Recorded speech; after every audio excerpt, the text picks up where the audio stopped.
Densha de GO!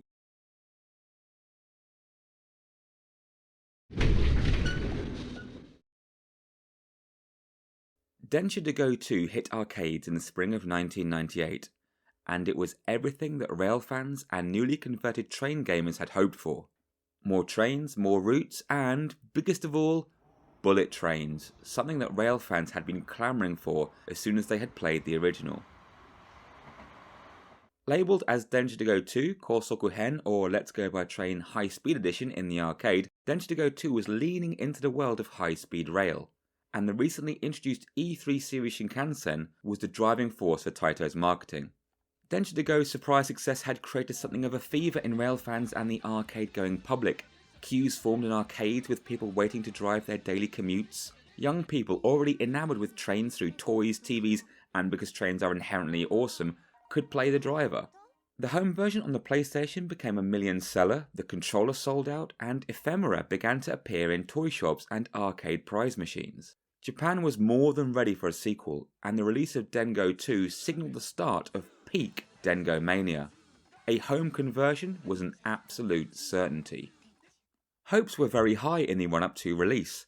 Features on Densha de GO 2 appeared regularly in the Japanese gaming press, with Famitsu printing weekly articles on a variety of topics. Promotional items and pre-order bonuses appeared in game stores to maintain the interest of rail fans. A CD single featuring music from the game appeared. LCD games and a pedometer meant you could take DenGo on the go and even take into account the calories burnt while you walked.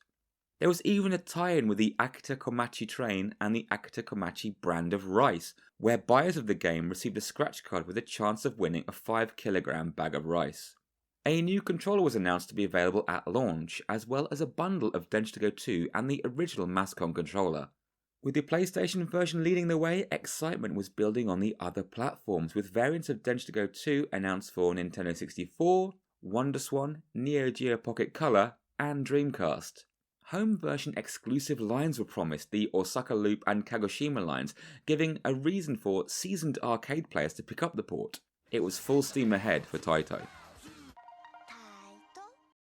Development progressed in a similar fashion to the first game. The dev team would board trains armed with camcorders and audio equipment to capture the sights and sounds of driving a train. Unlike DenGo 1, where convenience and time restraints dictated track selection, it was ambition and feedback that led to the inclusion of tracks from all over Japan. Only the Keihin Tohoku line crossed over from the original Densha de GO, with new lines Hoku Hoku, Akita Shinkansen, Tohoku Shinkansen, and home console exclusives Osaka Loop and Kagoshima lines. The Akita Shinkansen is a high-speed route between Morioka and Akita that allows travel from Tokyo to Akita in the very north of Japan in as little as 3 hours and 40 minutes. Being prone to heavy snow, the Akita Shinkansen routes in-game feature a snowy setting with periods of snowfall. The in-game route runs from Akita to Omagari stations and consists mostly of passing through stations with only a stop at the very end.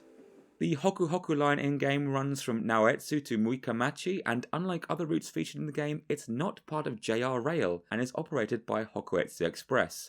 This is a deeply rural route with tunnels barreling through rolling hills and stopping by at the amazing UFO/egg-shaped station Kubiki. The Keihin Tohoku level runs between Shinagawa in southern Tokyo to major hub station Ueno. In real life, this is a major route connecting prefectures Saitama, Tokyo and Kanagawa. It is often packed with commuters from the suburbs. Japan's third island features rail operated by JR Kyushu. The Kagoshima line runs the length of Kyushu from Mojiko to Kagoshima Station, the southernmost station in Japan. In-game, the route runs from Kokura to Hakata. This connects Kyushu's largest city, Fukuoka, with the second, Kita Kyushu. The final featured route is the Osaka Kanjo-sen, or Osaka Loop line. Much like Tokyo's Yamanote line looping around the heart of the city, the Osaka Loop runs around the metropolis and connects many important landmarks, including Osaka Castle, Osaka Aquarium, and Tennoji. In-game, the run occurs at dusk and is glorious looking, second only to Akita's snowy run. Making a secret appearance is the Tohoku Shinkansen between Morioka Station and Shin Hanamaki Station. This is a bit of a bland section that allows for very high speed travel in a Yamabiko class train that can be unlocked by getting a good or great rating when stopping at Omagari Station on the Akita Shinkansen run. The omission of the Yamanote line as featured in Densha de GO is unusual. In real life, the Keihin Tohoku and Yamanote both serve several stations along a similar route. The Keihin Tohoku line in the original went from Tokyo Shinagawa down to Yokohama in Kanagawa. Here it's going in the opposite direction from Shinagawa northwards to Ueno, largely similar to that section of the Yamanote line. A greater number of rolling stock has been included.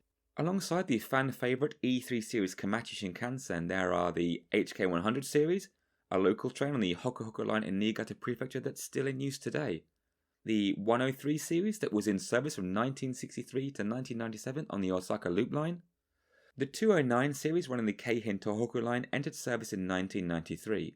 It is the only train carried over from the original game. The 223 is a suburban commuter line that ran the Osaka Loop from 1994, overlapping with the 103 series. The 681-2000 series Rapid Express trains were the high-speed express trains that ran the Hoku Hoku line alongside the HK100 and would pass each other regularly. The 813 series is unique to JR Kyushu on the southernmost mainland island. The 883 series Sonic Limited Express is also operated in Kyushu. It won an award for its outstanding design. On March 18, 1999, Densha de GO 2 for the PlayStation was released. Initially, release was planned for December the previous year, marking the 1-year anniversary of the first game, but for unknown reasons it was pushed back to March 1999. For the PlayStation port, the subheading High Speed Edition as seen on the arcade cab was dropped, as it was for most of the home conversions except the extended Dreamcast and Windows PC versions.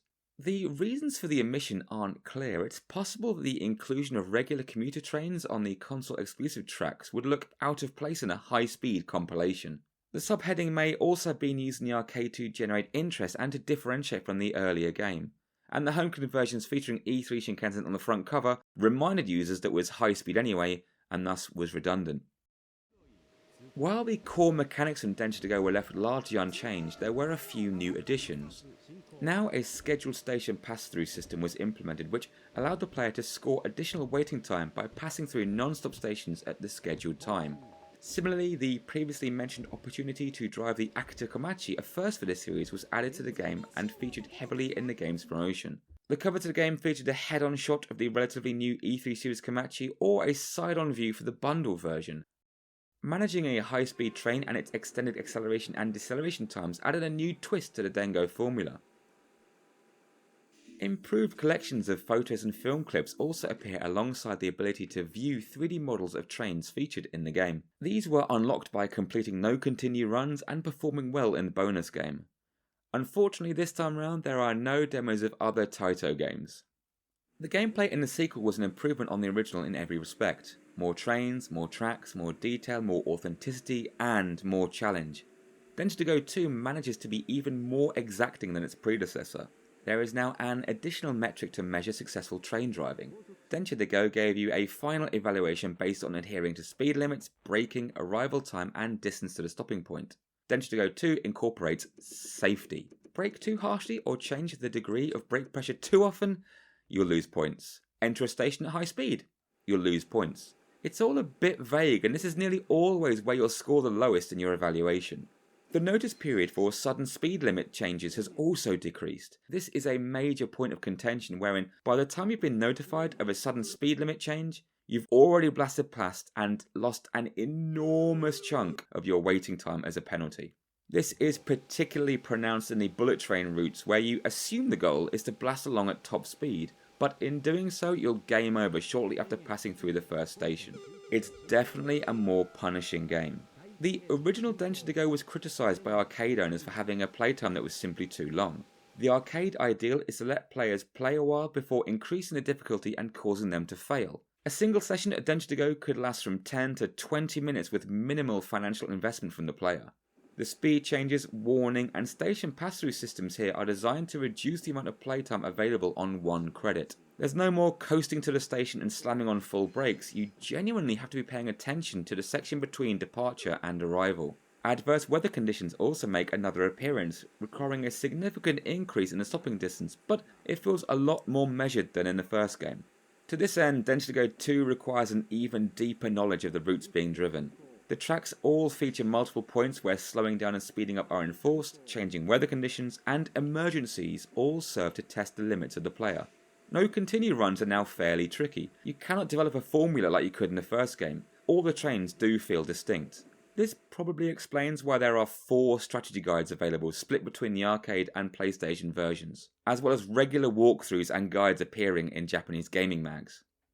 The new scheduled station pass-through system allows a player to claw back some of the inevitably lost time by passing through a station according to the timetable, but it also serves as an indication of your overall performance. If you've barreled through a passing station, clearly you're going too fast, and vice versa. Similarly, the bonus game offers players a chance to extend their playtime. Once again, the player is tasked with connecting 2 trains with bonus seconds awarded for minimal impact between the 2 cars. This time, success not only gives bonus time, but based on your performance, images of ekibens appear. Ekibens are box lunches which are exclusive to certain train stations. It comes from the words eki, meaning station, and bens for bento, the word for lunchbox. Good performance during the Akita Shinkansen run unlocks a hidden section of the Tokaido Shinkansen route to run. Speaking of good performance, your progress through the track listing is monitored this time. Successful completion of a run earns a player a coloured star next to the track, with bronze, silver and gold stars awarded based on performance. Just don't forget to save your game. There is an enormous amount of content in this game, and the increased difficulty and new mechanics guarantee the player will have to dedicate a significant amount of time to learning the routes. But there are some criticisms that come with all this new content. This is a big leap forward for the series, with the testbed of Densha de GO being expanded in every way. Driving the Akita Shinkansen is genuinely exhilarating. The run starts with a grey sky and snow on the ground. A wrapped up station attendant salutes as you pull away. A few minutes into the lengthy journey, you'll enter a tunnel. Cold grey skies at one end, falling snow and fog on the other. It's a wonderful transition and an added level of immersion. The trains and tracks are all distinct and give a flavour of driving across different parts of Japan.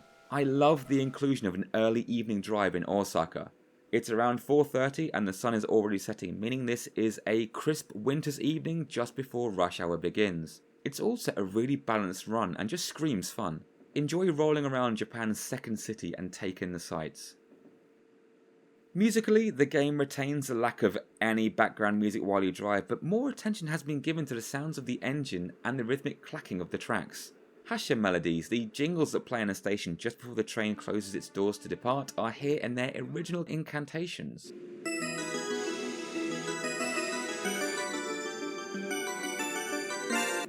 They are also available in the bonus features on the disc. Later games would lose these melodies due to rights issues. On the topic of stations, they feel a bit more alive. There are animated sprites waiting trackside for your train to pull in. There are adverts alongside the platform and huge billboards on buildings, all adding to the veracity of the level design. Animated sprites also appear when driving recklessly. Brake too hard or enter a station too fast and you'll receive an animation of a panicked or disgruntled passenger. There is controller support for 3 bespoke controllers alongside the PlayStation controller. The Mascon that was released at the same time as the first game is now joined by the one-handle controller and the Mamecon, a controller-style version of the two-handle Mascon.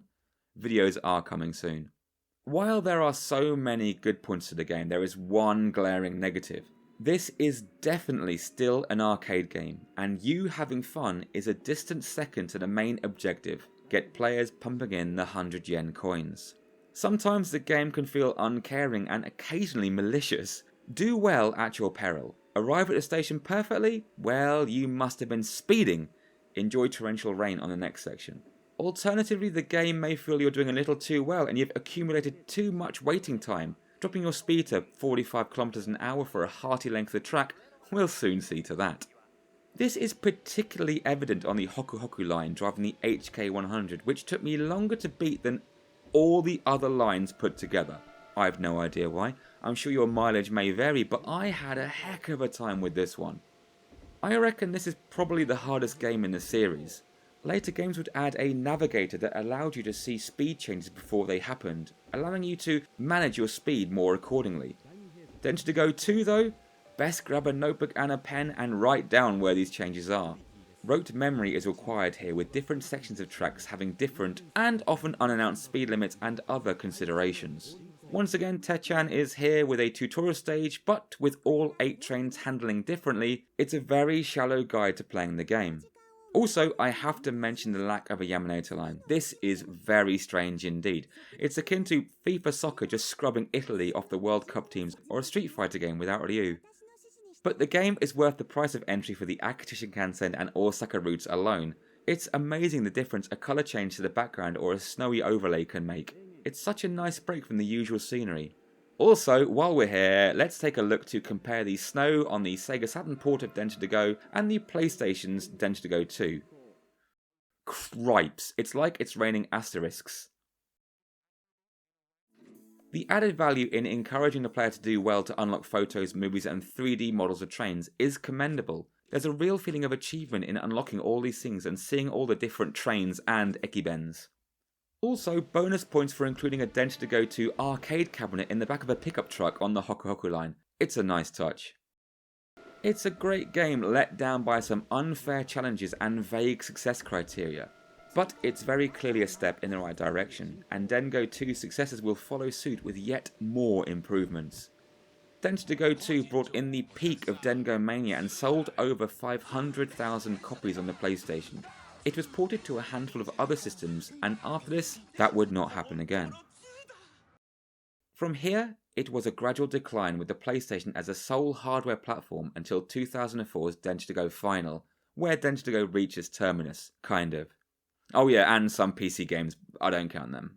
So once again we're asked, where can we put this in the DenGo tier list? S is a no way. Also, I just feel I cannot slot it into the A rank. While it is markedly better than Densha de GO 1, it's just a little bit too miserly either by design or missing quality of life choices.